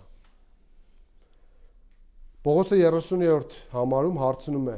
ինչու ենք մենք ամեն ժամ վտանգի մեջ։ Իր լսարանը պետք է մտածի։ Ինչու է Պողոսը իրեն վտանգի մատնում, եթե չկա հարություն, եթե չկա մեռելների հարություն, եթե չի հավատում հարությանը, ինչու է ինքն իրեն վտանգի ենթարկում։ Սրանով Պողոսը նրանց միտքը շարժում է, որ մտածեն, հասկանան, որ անտրամաբանական է, խնդրում եմ մտածեք, որ մարդը չհավատա հարությանը ու իր կյանքը վտանգի ենթարկելուց չվախենա։ Նա խոսում է ծառայողական կյանքի մասին, ասում է, ես ամեն օր մեռնում եմ 31-ում։ Գիտեք թե Պողոսը ինչ վտանգների միջով էր անցնում։ Նա դրա մասին երկար ցանկ է գրում, 2 Կորինթացիս թղթում։ Ինչերի միջով էր նա անցնում։ Նա ամեն օր մեռնում էր այս իմաստով։ Այսինքն պոտենցիալ հնարավորություններ կար ամեն օր մահանալու։ Ինքը դրանց միջով էր անցնում։ Ասում եթե ես չհավատամ, որ կա հարություն, ես ինչու պետք է իմ կյանքը ենթարկեմ նման վտանգների։ Իր ծառայության կյանքի վրա ազդել էր հարության հույսը։ Քանի որ նա հավատում էր մեռելների հարության եւ ամեն ինչի դիմանում էր հանուն ընտրյալների, որ հասնեին փրկության։ Եվ 2 Կորինթացիս 4:13-14-ում նա իր հավատի մասին գրում է, ասում է. հավատի նույն հոգին ունենալով, ինչպես գրված է, հավատացի ու դրա համար խոսեցի, մենք էլ հավատում ենք ու դրա համար էլ խոսում ենք, գիտենալով, որ Տեր Հիսուսին հարություն տվողը մեզ էլ Հիսուսի հետ հարություն կտա։ Նա ուներ այս հավատը։ Ուներ այս հավատը, որը նշում է նաև Թեսաղոնիկեցիս 4:14-ում, որովհետև եթե հավատում ենք Հիսուսը մեռավ ու հարությունով, այդպես էլ Աստված Հիսուսով ննջածներին կյանքի մեջ կբերի։ Տեսնում եք, սիրելիներ, ինչպիսի կապ կա մեր հավատի եւ մեր կյանքի միջև։ Հարց մտորման համար, լուրջ մտորեք յուրաքանչյուրը, դիզնից սկսած։ Երբ կյանքիդ նայում ես, այնտեղ երևում է հավատդ մեռելներից հարության մասին, փաստի մասին։ Ավետարանչական կյանքումդ երևում է, որ դու հավատում ես մեռելների հարությանը։ Ծառայողական կյանքումդ երևում է, որ դու հավատում ես մեռելների հարությանը։ Այս հարցերը կստուգեն մեր իրական հավատ ունենալ չունենալը եւ եթե կա դրանց չափը։ Եվ վերջին երրորդ ոլորտը տեսեք, որի վրա ազդում է հարության հույսը, այն մեր սրբության կյանքի վրա է ազդում։ 32-րդ համարի երկրորդ մասից մինչև 34-ում Պողոսը ցույց է տալիս, որ հարության հույսը ազդում է մեր սրբության կյանքի վրա։ Եթե մեռելները հարություն չեն առնում, ուրեմն ուտենք ու խմենք, որովհետև վաղը մեռնելու ենք։ Իսկապես շատ ավելի իմաստուն կլիներ չհավատացողների համար ընդունել այս փիլիսոփայությունը։ Եթե մեռելները հարություն չեն առնում, եկեք ուտենք, խմենք, որովհետև վաղը մեռնելու ենք, չկա պատասխանատվություն։ Սա Եսայից է մեջբերում անում, որտեղ որ Եսայի 22:13-ում արտացոլվում էր իսրայելացիների ընկած հույսի պակասը։ Եբրայեցիս 11:33-39-ում, ես հիմա ընթերցեմ արագ, դուք տեսեք ովքեր իսկապես հավատացել էին հարությանը եւ Աստծո խոստումներին, տեսեք ինչպես էին ապրում։ Եբրայեցիս 11:33-39, որոնք հավատով թագավորությունների հաղթեցին, արդարություն գործեցին, հասան խոստումների, առյուծների երախներ փակեցին, կրակի զորությունը հանգցրին, սրի բերանից ազատվեցին, տկարությունից զորացան, պատերազմի մեջ զորավոր եղան, օտարների բանակներ փախուստի մատնեցին, կանայք իրենց մեռելներին հարության միջոցով վերստացան, ուրիշներն էլ ազատությունը չընդունելով խիստ չարչարվեցին, ուշադիր լսեք, որպեսզի լավագույն հարությանը հասնեն։ Մյուսներն էլ ենթարկվեցին նախատինքների ու գանահարությունների, կապանքների ու բանտի, քարկոծվեցին, սղոցվեցին, փորձանքի մեջ ընկան, սրով սպանվելով մեռան, շրջեցին ոչխարի ու այծի մորթիներով ծածկված, ապրեցին կարիքի, նեղության, չարչարանքների մեջ, աշխարհը նրանց արժանի չէր։ Մոլորվեցին անապատներում, լեռներում, քարայրներում եւ երկրի խորշերում, եւ սրանք բոլորը նշում է, հավատով վկայություն ստացան, բայց խոստումը չստացան։ Հավատի մեջ մեռան, նրանք հավատում էին եկողին, դրա համար էլ ազդվեց իրենց կյանքը ամբողջ, նրանց ծառայողական եւ նրանց սրբության կյանքը։ Այսպես են ապրել եւ ապրում նրանք, ովքեր իսկապես հավատում են հարությանը, եկող անթառամ կյանքին։ Այնպես որ նայենք մեր կյանքին, իմ եւ ձեր կյանքին եւ տեսեք իրականությունը ձեր հավատի մասին եւ պետք չէ ոգևորվել միայն այն խոսքերից, որ մեզ ասում են, պետք է նայել մեր կյանքին։ Ապրում ենք այն կյանքը, որը ցույց է տալիս, որ մենք հավատում ենք մեռելների հարությանը։ Դա ամեն ինչում երևալու է։ Եվ ինչքան որ դու կարողանում ես հրաժարումներով ապրել երկրի վրա, այդքան դու ցույց ես տալիս, որ դու սպասում ես հավիտենականին եւ անթառամին։ Մի խաբվեք, 33-ը տեսեք։ Չար ընկերակցությունները բարի վարքը ապականում են, Պողոսն ասում է։ Կորինթացիները չպետք է իրենց խաբեն այս հարցում։ Վատ ընկերակցությունները ապականում են լավ բարոյականությունը։ Պողոսը այստեղ ինչ նկատի ունի, ում նկատի ունի։ Ըստ համատեքստի կեղծ ուսուցիչների, որոնք եկել էին Կորինթոս, ժխտելով հարությունը։ Ապրիր ինչպես ուզում ես, չկա հարություն, չկա հետևանք։ Քրիստոնյաները պետք է գիտակցեն, որ անհնար է շփվել վատ մարդկանց հետ եւ վատ ուսմունքների հետ առանց նրանց կողմից ապականվելու։ Վատ ուսմունքը անխուսափելիորեն կազդի մարդու կյանքի վրա։ Ուշադիր լսեք, կեղծ ուսմունքները չեն տանում սրբության։ Դու չես կարող լավ ճշմարիտ վարդապետություն ստանալ եւ վատ վարք ունենալ։ Կատարության մասին չենք խոսում, կապի մասին ենք խոսում։ Քո ստացած ուսմունքը քեզ սրբության պետք է տանի։ Բայց եթե դու ունես մի այնպիսի վարդապետություն, որ համատեղում է սրբությունը մեղքի հետ, դա աստվածաշնչյան վարդապետություն չի։ Դրա համար հարությանը չհավատալը հրաշալի գովազդ է աշխարհասեր մարդու համար, քանի որ նա այլևս չի գիտակցի սպասվող անխուսափելի հաշվետվություն եւ հագուրդ կտա իր բոլոր ցանկություններին երկրի վրա։ Դրա համար աշխարհի բոլոր եկեղեցիների մարդիկ, իմացեք Հիսուսի վարդապետությունը, որ այն ձեզ տանի սրբության, որ չլինի խաբվեք ու սկսեք համատեղման փորձեր անել սրբության եւ անօրենության։ Եվ սրբության կյանքի մասին ամաչեցնող կոչ է անում Պողոսը այստեղ Կորինթացիներին։ Լուրջ հարցեր են բարձրացնում, բայց իրենց կյանքը տեսեք ինչ վիճակում էր։ 34-ին նայեք. Արդարությամբ սթափվեք ու մեղք մի գործեք, որովհետև ոմանք Աստծո մասին տեղյակ չեն։ Ինչու է Պողոսը ասում։ Ասում են, որ ձեզ ամաչեցնեմ։ Որովհետև ձեր կյանքին նայելիս երբեք չի երևում, որ դուք հարության եք հավատում։ Ահա տեսեք, թե ինչ մեծ ազդեցություն ունի մարմնով հարությանը հավատալը մեր քրիստոնեական կյանքի վրա։ Դրա համար չխաբվեք, վատ ուսմունքը արտադրելու է անսուրբ վարք։ Հաջորդի Պողոսն անցնում է տրամաբանորեն թեմայից բխող մյուս ասպեկտին։ Նա արդեն ապացուցեց, որ լինելու է մարմնով հարություն, ցույց տվեց, որ այն անպայման երևում է մեր ապրած կյանքով, հիմա սկսում է պատասխանել արդեն հարության եղանակի մասին հարցերին եւ հարուցյալ մարմնի տեսակին վերաբերող հարցերին 35-ից 49-րդ համարներում եւ ցույց է տալիս 4 բացատրություն դրանց մասին։ Հատվածի դասը, որ սովորեցնում է Պողոս առաքյալը, հետեւյալն է. Հարությունը փոխակերպում է մեր հողեղեն բնույթը դարձնելով հոգևոր։ Եվ հատվածի նպատակն է ցույց տալ, որ հարությունը բնույթի փոփոխություն է, ոչ թե պարզապես վերադարձ հողեղեն վիճակին։ Ես երբ ուսումնասիրում եմ ինձ համար մեծ օրհնություն էին այս հասկանալը, եւս մեկ անգամ բաներ կար հասկանալը, բաներ կար նոր սովորելը։ Ես համար խնդրում եմ դուք էլ ուշադիր լսեք, թող ձեզ համար էլ օրհնություն լինի։ Սա կվերածրագրավորի հարության եւ հարուցյալ մարմնի մասին ձեր պատկերացումները, կուժեղացնի ձեր սպասումները, հույսը Քրիստոսին տեսնելու։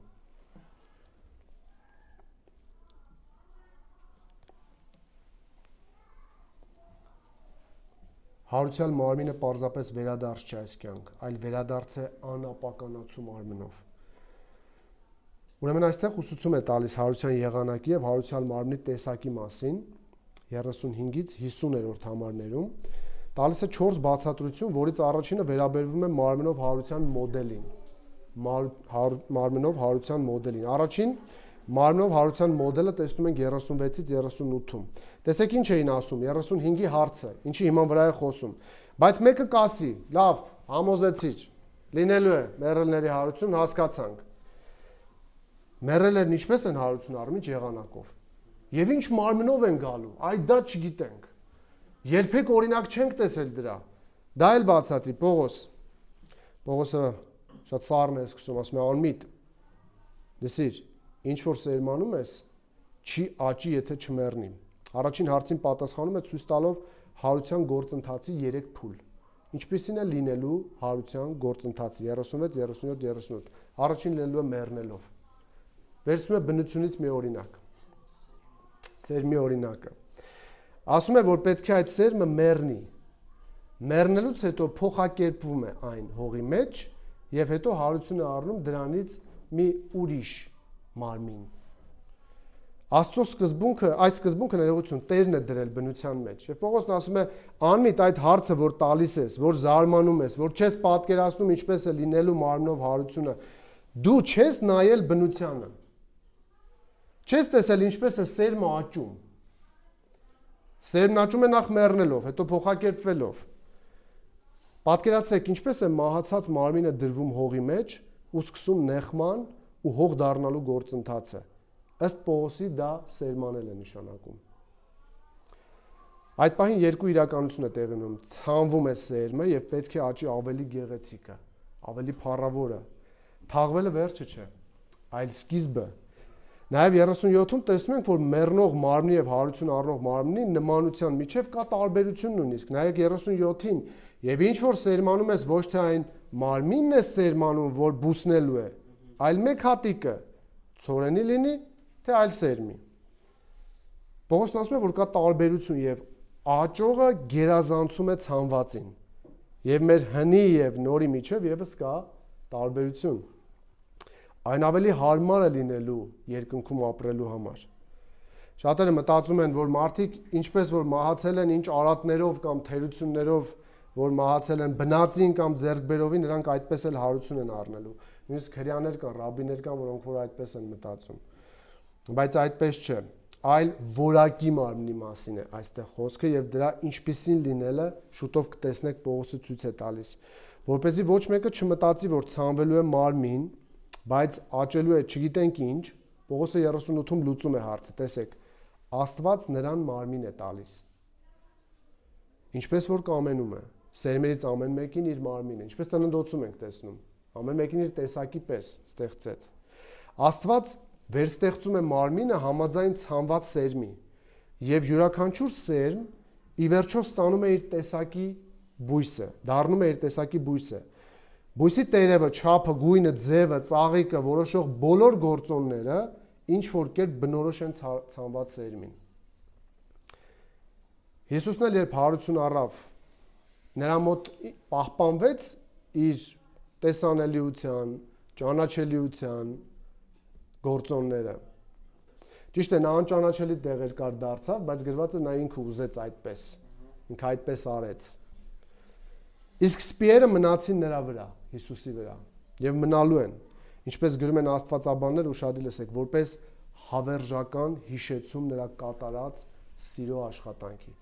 Դա բացառություն է։ Դա չի նշանակում, որ Հիսուսի սպիերին նայելով պետք է ասենք մեռելներից հարություն լինելու է մեր հին արատներով։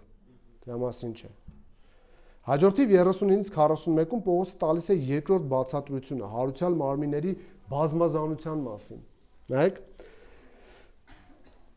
մարմինների տարբերությունը նկարագրող 3 համեմատություն է անում 35-ից 41-ում եւ պատասխանում է արդեն ինչպիսին է լինելու հարուցյալ մարմինը հարցին, որը հնչել էր 35-րդ համարում, կամ ավելի կոնկրետ ինչ մարմնով են հարություն առնելու մահացածները։ Պողոսի լսարանի եւ մեզ էլ կարծեմ հետաքրքիր է այդ մարմինը ինչպիսին է լինելու, ինչ տեսակի մարմին է լինելու։ Պողոսը ցույց է տալիս արաչագործության մեջ եղող ամեն ինչի օրինակով այն, որ հարուցյալ մարմինները նման չեն լինելու, այլ լինելու են տարբեր ու բազմազան։ Նայեք 39-ից 41-ին ինչ համեմատություններ է անում։ Ամեն մարմին նույնը չէ։ Մարդկանց մարմինն ուրիշ է, անասուններին ուրիշ, ձկներին ուրիշ, թռչուններին ուրիշ, կան նաև երկրային մարմիններ, բայց ուրիշ է երկնայինների փառքը եւ ուրիշ է երկրայինների փառքը։ Ուրիշ է արեգակի պայծառությունը, ուրիշ է լուսնի պայծառությունը եւ ուրիշ է աստղերի պայծառությունը, մի աստղը մյուսից տարբերվում է պայծառությամբ։ Բազմազանության մասին է խոսում։ Եզրակացությունն այն է, որ հարուցյալ մարմինները լինելու են բազմազան, մեկը մյուսից տարբեր ու չկրկնվող։ Երրորդ բացատրությանն է անցնում Պողոսը։ Խոսում է հարուցյալ մարմինների որակի մասին, եւ Պողոսը նշում է երկու տարբերություն՝ մեռնող եւ հարուցյալ մարմնի մասին։ Նայեք 42-43-ում։ Այդպես է նաեւ մեռելների հարությունը։ Մարմինը հողի մեջ է սերմանվում եւ ապականությամբ ներողություն, սերմանվում է ապականությամբ եւ հարություն է առնում անապականությամբ։ Հողի մեջ է դրվում անարգ վիճակում եւ հարություն է առնում փառքով։ Ներկայիս մարմինը ցանվում է ապականությամբ ըստ Պողոսի։ Այն իմաստային նշանակում է անպատվություն, ամոթ կամ նվաստացում, արհամարանք։ Մարդը ով Աստծո պատկերով էր ստեղծված, հողին հանձնվելիս կարծես ապականված վիճակում է, անարգ վիճակում է, բայց այն հարություն է առնելու, բուսնելու է շուտով, անապականացում մարմնով։ Մեռած մարմնի մեջ ոչ մի վեհ կամ փառավոր բան չկա, գրում է Մեթյու Հենրին, սակայն այս նույն մարմինը հարություն կառնի փառքով։ Այն կազատվի կնճիռներից, սպիերից, ավելորդ քաշից եւ տարիքի ու մեղքի հետևանքների այլ նշաններից։ Այն ցանվում է թուլության մեջ, ասում է, կամ անարգ վիճակում, բնագրային նշանակում է անզորություն կամ հիվանդություն, այն հարություն է առնում ուժով։ Ծերության մոտենալուն զուգընթաց թուլությունն աճում է, մահը մարդուն զրկում է բոլոր ուժերից։ Հավերժության մեջ մարմինը չի ենթարկվի այս տխուր սահմանափակումներին։ Ընդհակառակը այն կունենա այնպիսի կարողություններ, որոնք այժմ չունի։ Օրինակ Տեր Հիսուսը ինչ կարողություններ ցույց տվեց։ Հիշում եք գրված է միտեղ դռները փակեին, նա հայտնվեց։ Ճիշտ է, այդտեղ Կրուդեմես շեշտում է համակարգված աստվածաբանության մեջ, որ այնտեղ չի ասում, որ պատի միջով անցավ։ Գուցե այդպես էլ լինի, բայց ասում է, որ հայտնվեց։ Այսինքն անպայման չի, որ մտածենք հարուցյալ մարմինը ֆիզիկական տարածությունների միջով պիտի անցնի, կարող է պիտի չանցնի, պիտի տեղում հայտնվի, չգիտեմ, բայց փաստացի ունի կարողություն ֆիզիկական սահմանափակումներին չենթարկվելու։ Սա հարուցյալ մարմնի որակն է 42-43 համարում։ Եվ ահա հասանք վերջին եւ կուլմինացիոն բացատրությանը հարուցյալ մարմնի մասին։ Հաջորդ 44-ից 49-րդ համարներում Պողոսը բացատրում է հարուցյալ մարմնի բնույթի մասին։ Հարուցյալ մարմնի բնույթի մասին։ Տեսեք ինչ արմատական փոփոխություն է տեղի ունենալու։ 44-ից սկսում է. հողի մեջ դրվում է ինչպես շնչավոր մարմին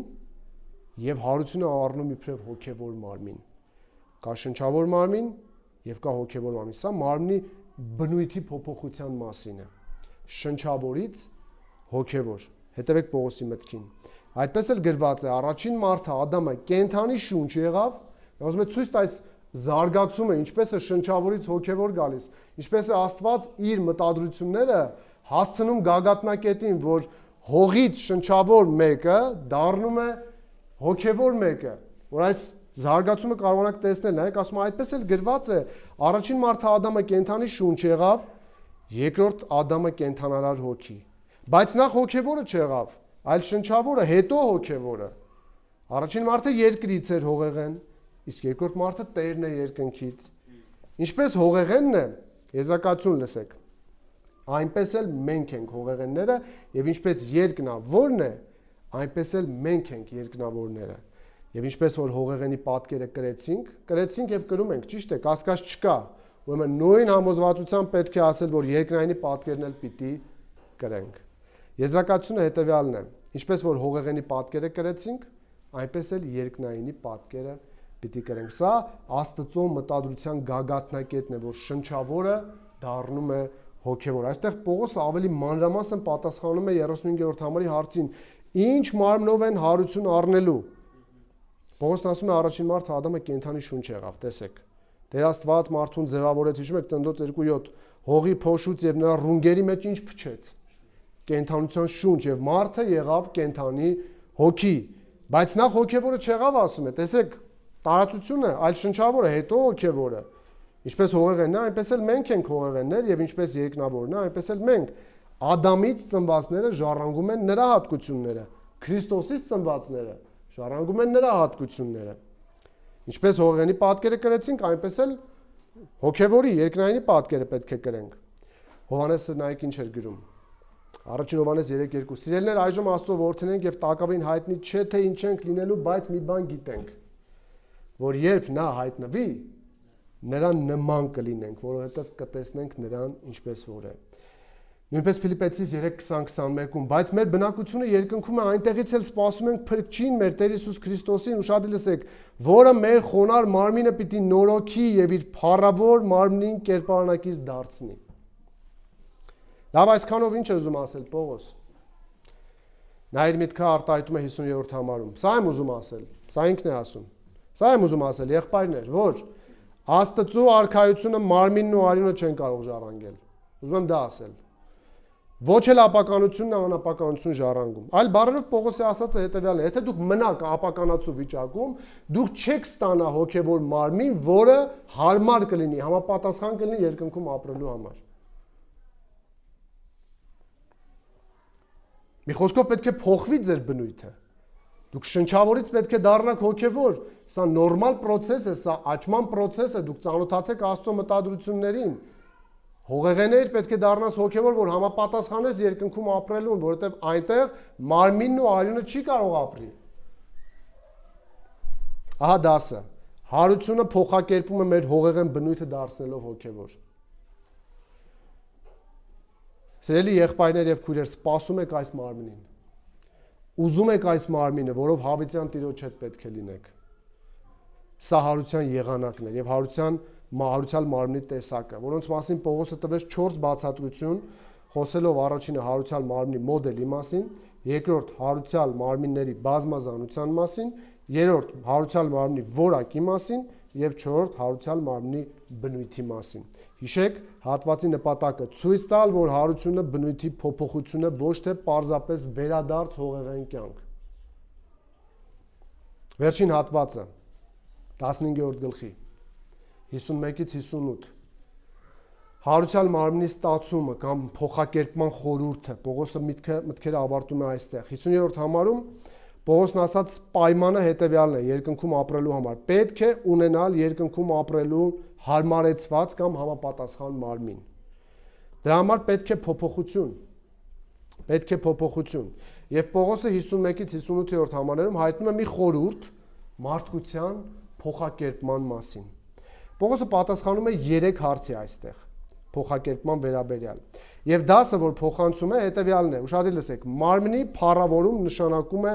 վերջնական հաղթանակ մահվան վրա մարմնի փառավորում նշանակում է վերջնական հաղթանակ մահվան վրա եւ նպատակն է ցույց տալ որ մահվան վրա հաղթանակը միայն Հիսուս Քրիստոսով էր հնարավոր եւ պատասխանում է 3 հարցի այստեղ Պողոս առաքյալը եւ ավարտում Առաջին հարցը երբ կստանանք փառավորյալ մարմիններ 51-ից 53-րդ համարներն են երկրորդ հարցը ինչ է նշանակում փառավորյալ մարմին ունենալ 54-ից 57 եւ ինչպես սпасել մարմնի փառավորմանը 58-րդ համար Տեսեք 51-ում մտքերն ինչպես է սկսում շահադրել Պողոսը զարգացնել Ահա մի խորհուրդ եմ հայտնում ձեզ Ոչ բոլորս ենք ննջելու բայց բոլորս փոխվելու ենք Խորհուրդ ասելով Պողոսը նկատի ունի ճշմարտություն, որը ծածկված էր սերունդներից։ Փակ էր 5 տականի ժողովրդից։ Ինչը պետք է կոչել խորհուրդ։ Իր ասացի միջից որ մասն է խորհուրդ նշանակում։ Իհարկե ոչ հարությունը, քանի որ 5 տականում եւս կար հարությունը։ Պետք է կոչել այն, որ բոլոր այն հավատացյալները, ովքեր կապրեն մինչև հափշտակություն, նրանք չեն ճաշակի մահ։ Ովքեր կապրեն մինչև հափշտակություն, նրանք չեն ճաշակի մահ, այլ կստանան նոր մարմիններ ու կփոխվեն։ Նրանց մարմինները չեն մահանա ու հարություն կառնեն մեկ ակնթարթում, այսինքն մահվան փորձառություն չեն ունենա, չեն մտնի մահի մեջ եւ հարության մեջ, կփոխվեն, միանգամից կփոխվեն։ 52-ին նայեք, հանկարծ մի ակնթարթում վերջին փողի հնչման ժամանակ, որովհետեւ շեփորը կհնչի ու մեռելներն անապականելի հարություն կառնեն եւ մենք կփոխակերպվենք։ 5 տականում շեփորի ձայնով հավաքվում էր Աստծո ժողովուրդը։ Այս շեփորը պետք է չշփոթել հայտնությունում գրված շեփորի հետ, քանի որ այնտեղ մեծ նեղության մասին է, իսկ սա հափշտակության։ Ասում եմ մեկ ակնթարթում, Պողոսը այսպիսով ցույց է տալիս, թե որքան կարճ կլինի այդ պահը։ Մակարտուրը գրում է հունարեն արտահայտություն նշանակում է ցանկացած արագ շարժում, քանի որ աչքը կարող է ավելի արագ շարժվել, քան մեր տեսանելի մարմնի ցանկացած այլ մաս, այս համեմատությունը պատկերում է հավատացյալների ակնթարթային փոփոխությունը։ Ինչպես են իրանք փոխվելու։ Վերջին փողը հնչելու ժամանակ։ Սա կլինի եկեղեցու ազդանշանը, որի ժամանակ հավատացյալները կվերցվեն երկրից եւ կհափշտակվեն, ըստ Թեսաղոնիկեցիս 4:16-ի, մեռելները հարություն կառնեն։ Տեսեք, քանի որ Տերը ինքը հրամանի ազդարարմամբ, հրեշտակների ձայնով ու Աստծո փողի հնչմամբ երկնքից ցած կիջնի եւ Քրիստոսով մեռածները նախ հարություն կառնեն, հետո մենք ողջերս, որ մնացել ենք, նրանց հետ միասին ամպերի մեջ կհափշտակվենք Տիրոջը դիմավորելու եւ այդպես ամեն ժամ Տիրոջ հետ կլինենք։ Պողոսը բացատրում է ոչ միայն երբ է լինելու, այլ նաև ինչու։ Նայեք 53-րդ համարին, որովհետև այս ապականացու մարմինը պետք է անապականությամբ զգեստավորվի, եւ այս մահկանացու մարմինը անմահությամբ։ Հետո պատասխանում է երկրորդ հարցին արդեն 54-ից 57-ում։ Եվ հարցը հետեւյալն է. լավ, ինչ է նշանակում ունենալ փառավորյալ մարմին։ Ինչ է դա նշանակում։ Տեսեք ինչ է նշանակում։ 54-ը Եվ երբ այս ապականացու մարմինը անապականությամբ զգեստավորվի եւ այս մահկանացու մարմինը անմահությամբ, այդ ժամանակ կկատարվի այն խոսքը, որ գրված է. մահը հաղթության մեջ ընկղվեց։ Ով մահ ուր է քո խայթոցը։ Գերեզման ուր է քո հաղթությունը։ Մահվան խայթոցը մեղքն է, իսկ մեղքի զորությունը օրենքը, բայց շնորհակալությունը Աստծուն, որ մեզ հաղթություն տվեց մեր Տեր Հիսուս Քրիստոսի միջոցով։ Հիսուսը արդեն կատարել է հարությունը, բայց մենք դեռ չենք ստացել մահվան բացակայություն, այդպես է։ Ասում է, որ կատարվի այն խոսքը, սա Եսայից մեջբերում է 25-ից, նաև Օվսիա մարգարեության մեջ կա, որքան է մարդկությունն ապրել մահվան մեջ, որքան դարեր է, որ ապրում է մարդը մահվան մեջ, ինչպես Եփեսացիում է ասում, մահվան վախի մեջ ապրում, եւ ահա ասում է կգա մի ժամանակ, երբ կփոխվենք ու վերջնական եւ անվերադարձ կասենք. ուր է մահ քո խայթոցը։ Այսինքն սա խոսում է մի ժամանակաշրջանի մասին, երբ այլևս չի լինելու մահ։ Ընդհանրապես։ Սա մահի գոյության դադարի մասին է։ Եվ հաջորդիվ Պողոսն ասում է, ինչու է մահը սպառնում մարդկանց։ Բացատրում է դա։ Պատասխանում է այդ հարցին։ Տեսեք 56-ը, մահվան խայթոցը մեղքն է, ասում է։ Իսկ մեղքի զորությունը օրենքը։ Այսինքն մարդիկ մահանում են, քանի որ իրենք մեղավոր են։ Սա լավ առիթ է, երբ թաղումների եմ լինում, երբ որ ինձ առիթ են տալիս խոսելու, գրեթե միշտ ասում եմ սրա մասին, տարբեր ձևերով։ Ասում եմ, գիտեք ինչու է մարդը մահանում։ Սա հրաշալի անցում է մարդու մեղավորության մասին խոսելու։ Մահանում է, որտեղ մեղավոր է։ Որովհետև մեղքը ազդում է, մահը ազդում է նրա վրա, ով մեղավոր է։ Ինչու Հիսուսի վրա չազդեց, գերեզմանը չպահեց, որտեղ նա մեղավոր չէր։ Վերագրվել է նրան մեղքը, բայց նա մեղավոր չէր։ Պողոսն ասում է, որ մարդիկ մահանում են, քանի որ մեղավոր են, մահվան խայթոցը մեղքն է։ Պատճառը մեղքն է, հետո շարունակում է ասելով, թե մեղքի սնուցման աղբյուրը որն է, լավ։ Ասում է մահվան խայթոցը մեղքն է, իսկ մեղքի զորությունը օրենքն է։ Այսինքն մեղքը ուժ է ստանում օրենքից։ Եթե ասված չլինի չի կարելի մի արա, մեղքը չի ունենա օբյեկտիվ հիմք բռնվելու մի բանից, որպեսզի քեզ փորձի։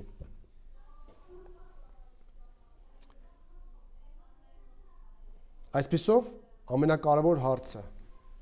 որին պատասխանում է Պողոսը։ Ում պետք է հայտնել շնորհակալություն, մեղքին ու մահվանը հաղթելու համար։ 57-ին նայեք։ Բայց շնորհակալություն Աստծուն, որ մեզ հաղթություն տվեց մեր Տեր Հիսուս Քրիստոսի միջոցով։ Պետք է դրա համար շնորհակալություն հայտնել Աստծուն, սիրելիներ, եւ մեր Տեր Հիսուս Քրիստոսին։ Այսպիսով, փառավորյալ մարմին ունենալ նշանակում է մեր վերջնական հաղթանակը մահվան վրա։ Եվ վերջին հարցը, ինչպես սпасել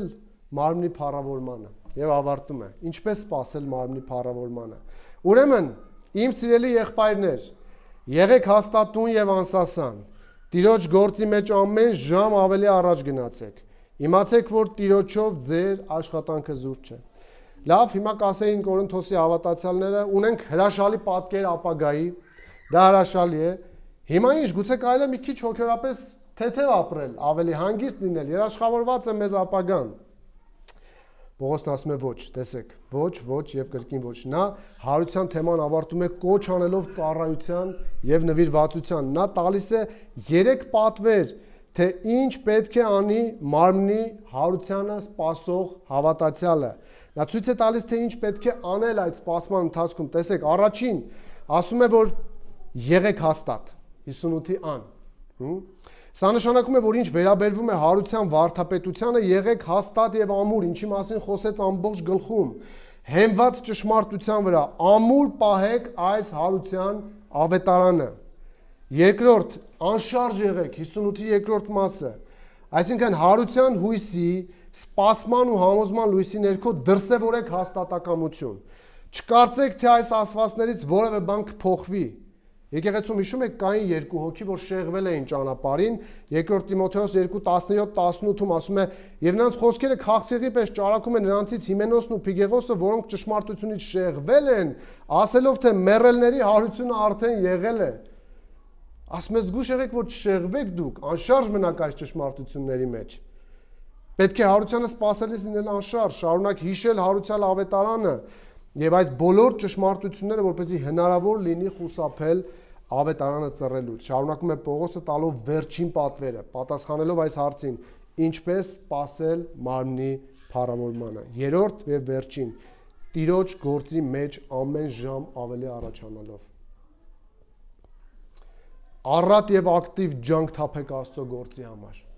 Ստացվում է, որ հարության սпасել չի նշանակում անգործության մատնվել։ Դա նշանակում է ավելի մեծ եռանդով նվիրվել, որովհետև երաշխավորված է մեր ապագան։ Մենք գիտենք, մենք ինչու ենք գործում։ Պողոսը կասեր, ջանքի մեջ ծույլ մի եղեք,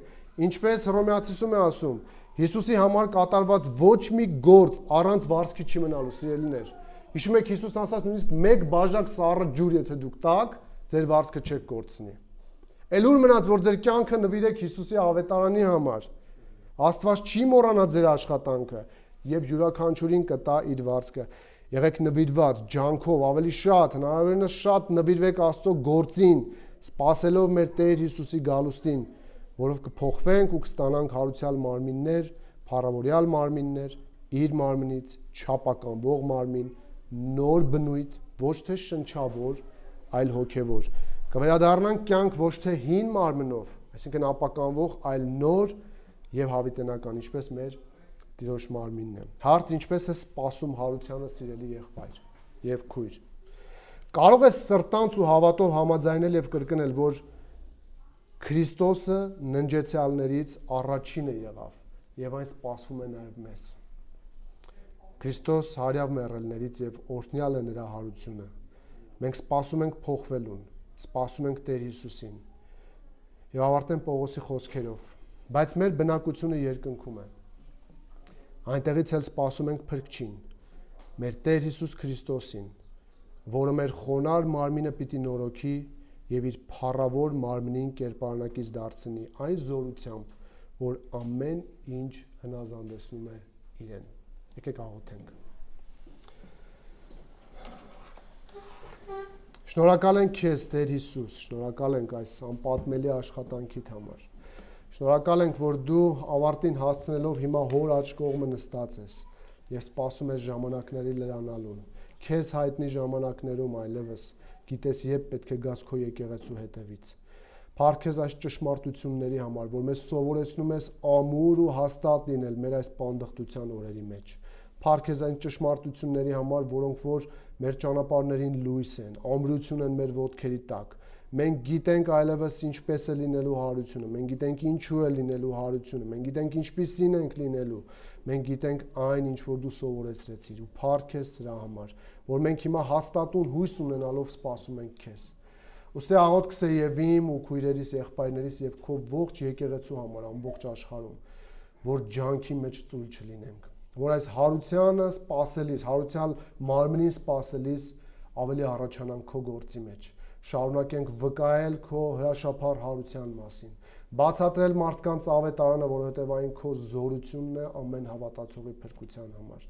Ինչև այն երանելի օրը կգա, երբ դու կգաս փառքով քո եկեղեցուն տանելու, մեզ կհագցնես այդ անապականացու մարմինը եւ մենք կդառնանք հոգեվոր մարմին ու այդպես հավիտյան քեզ հետ կլինենք երկնքում։ Փառք քեզ այս օրհնյալ ճշմարտությունների եւ հույսի համար, որ ունենք։ Փառավորվես դու մեր կյանքով, գործով ու խոսքով։ Ողջ փառքերը քեզ, Հայր, Որդի եւ Սուրբ Հոգի։ Ամեն։